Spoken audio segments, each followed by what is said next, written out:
Bismillah ar-Rahman ar-Rahim. Good afternoon, everyone, and thank you for being here.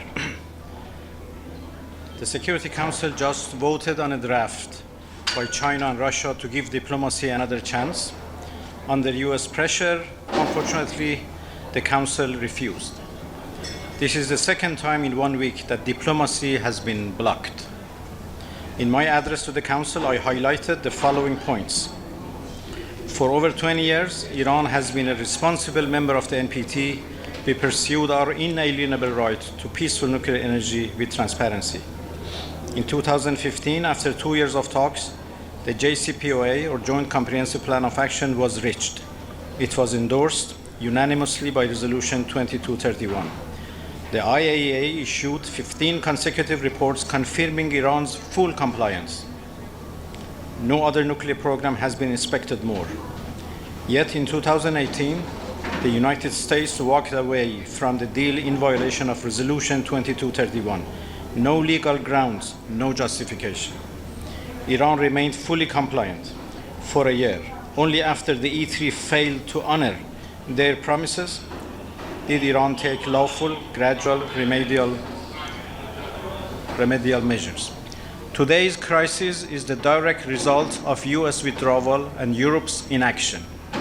The US betrayed diplomacy. The E3 buried it.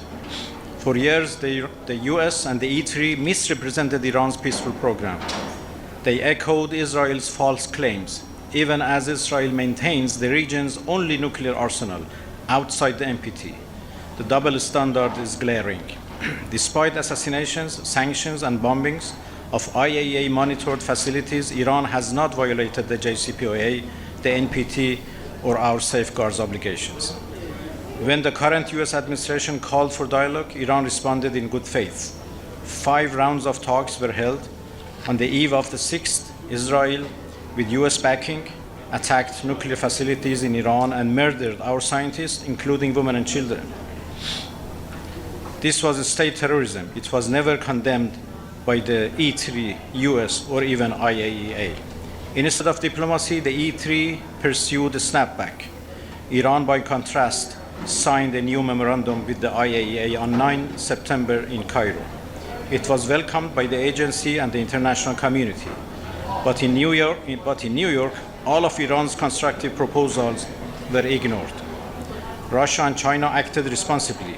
They proposed a 6-month extension of Resolution 2231 to preserve diplomacy. The E3 and the US blocked it. Their words and actions do not match. Their goal is confrontation, not dialogue. Iran's position on snapback is clear. It is illegal, void, and has no standing. The E3, having breached the deal, cannot claim significant non-performance. Resolution 2231 restrictions will expire permanently on 18 October 2025. Any attempt to revive or extend them is null and void. We call on the Secretary General to stay clear of any role in reviving expired sanctions. Those who pursue these unlawful paths will bear full responsibility for damaging the United Nations' credibility and for the humanitarian impact on the Iranian people. This dangerous precedent must not stand.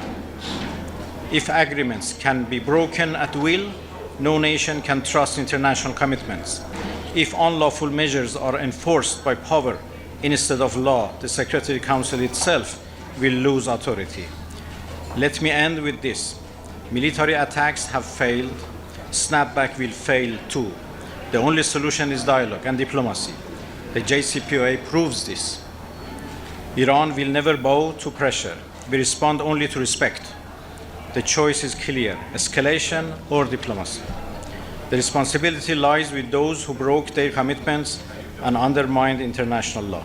And thank you.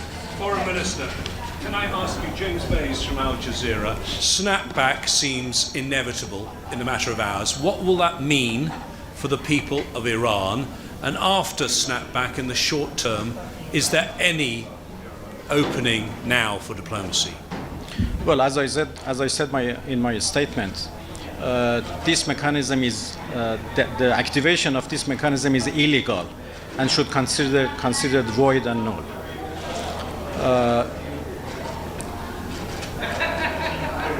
We don't think it can impact the people of Iran, especially the people of Iran's determination to defend their rights. The question is, what it impacts is diplomacy. It closed the way of diplomacy.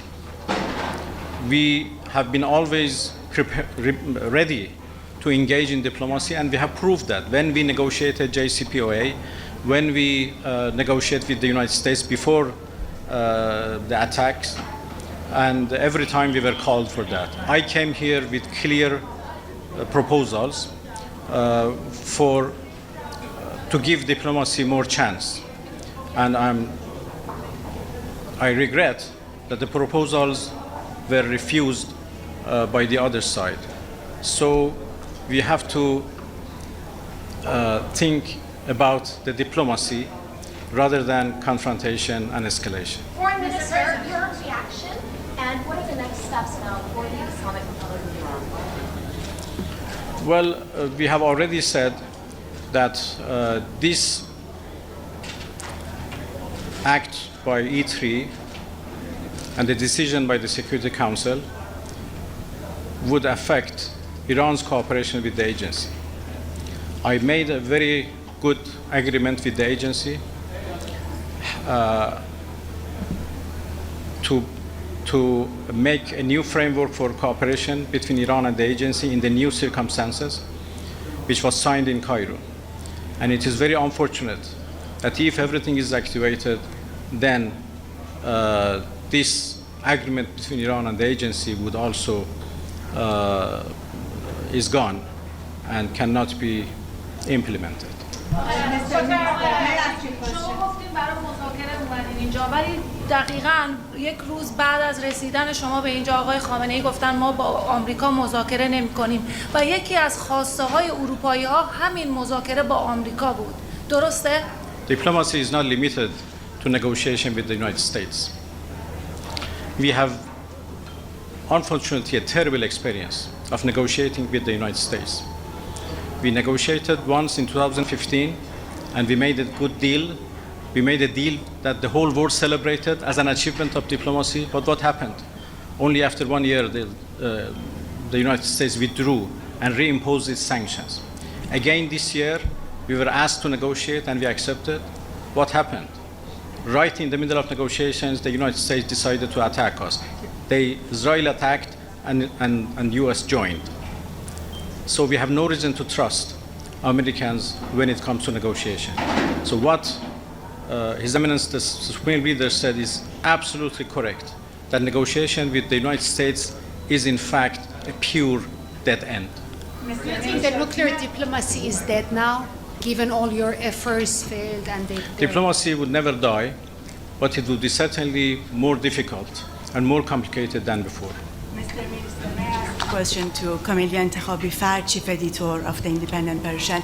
You just discussed about a proposal has been approved with the France, and you had the framework which has been considered as the base on the negotiation with the others. Could you please elaborate more about this proposal and the other proposal which you had and currently been refused? I will elaborate on those proposals in proper time.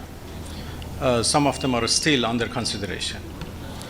We have shown our good faith by presenting good, doable proposals which could have resolved this problem without any need for tension or confrontation. I'm so sorry that my proposals have not been met in a positive way, and I hope that in the remaining hours, would be some chance for them. I will give details of those proposals, as I said, in proper time. And thank you so much. Thank you. Thank you, Prime Minister.